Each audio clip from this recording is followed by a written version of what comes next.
அனைவருக்கும் வணக்கம். நாம இப்போ பாக்கியலட்சுமி சீரியலில் என்னெல்லாம் சுவாரஸ்யமான விஷயங்கள் நடக்குதுன்னு பார்க்கலாம் வாங்க. நம்ம இனியா என்ன பண்ணுறாங்கன்னா, அம்மாவோட பிறந்த நாளுக்கு ஏதாச்சும் கிஃப்ட் ப்ரெசென்ட் பண்ணணும், அதுக்கு முன்னாடி நம்ம அண்ணனுங்களுக்குலாம் இந்த விஷயத்தை தெரியப்படுத்தணும் அப்படின்னு சொல்லிட்டு நம்ம செலியன் எழில் எல்லாருக்குமே கால் பண்ணுறாங்க. கால் பண்ணி அம்மா பர்த்டே கொண்டாட போகிறாங்க, 25ஆம் தேதி அம்மாவுக்கு பர்த்டேவும், அதை பெருசாக செலிப்ரேட் பண்ணுறதா அம்மா சொல்லிக்கிட்டு இருக்காங்கண்ணா அப்படின்னு சொல்லிட்டு சொல்கிறாங்க.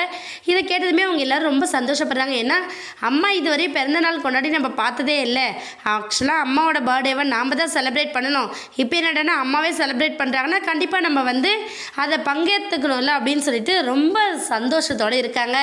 உடனே இனியே என்ன பண்ணேன்னா, சரிண்ணா எல்லாருக்கும் அம்மாவே இன்வைட் பண்ணுவாங்க, நீங்கள் ஒன்றும் ஒரி பண்ணிக்காதீங்க அப்படிங்கிற மாதிரி சொல்லிட்டு நம்ம இனியா ஆகாஷ் கிட்டே இந்த விஷயத்தை பற்றி ஷேர் பண்ணுறாங்க.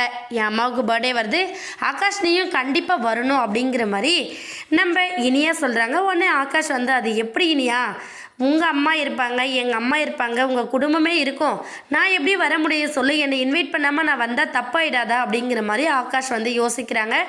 உடனே நம்ம இனியா என்ன பண்ணுறாங்கன்னா, நீங்கள் ஒன்றும் கவலைப்படாதீங்க, கண்டிப்பாக செல்வி ஆண்டி மூலிமா உங்களை கூப்பிடுவாங்க அப்படின்னு சொல்லிட்டு அவங்க ஒரு பக்கம் சொல்கிறாங்க. நம்ம ஆகாஷும் சரி விடு இனியா, அம்மா கண்டிப்பாக கூப்பிட்டாங்கன்னா நானும் வரேன் அப்படின்னு சொல்லிட்டு நம்ம ஆகாஷம் விடுறாங்க.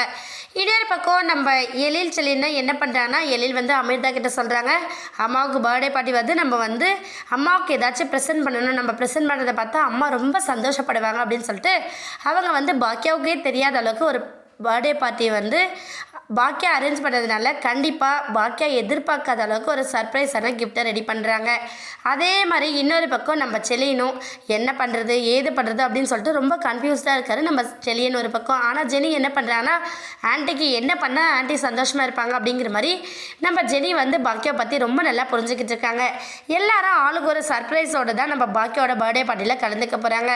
ஆனால் அந்த பர்த்டே பார்ட்டி சிறப்பாக முடியறதுக்கு முன்னாடி நம்ம ஈஸ்வரி ஒரு குண்டை தூக்கி போட போகிறாங்க. அந்த குண்டிலேருந்து நம்ம பாக்கியா எப்படி மீண்டு எழுந்து வர போகிறாங்க அப்படிங்கிறத வெயிட் பண்ணி பார்க்கலாம். இந்த வீடியோ உங்களுக்கு பிடிச்சிருந்தா மறக்காமல் நம்ம சேனலை சப்ஸ்கிரைப் பண்ணுங்கள். தேங்க்யூ.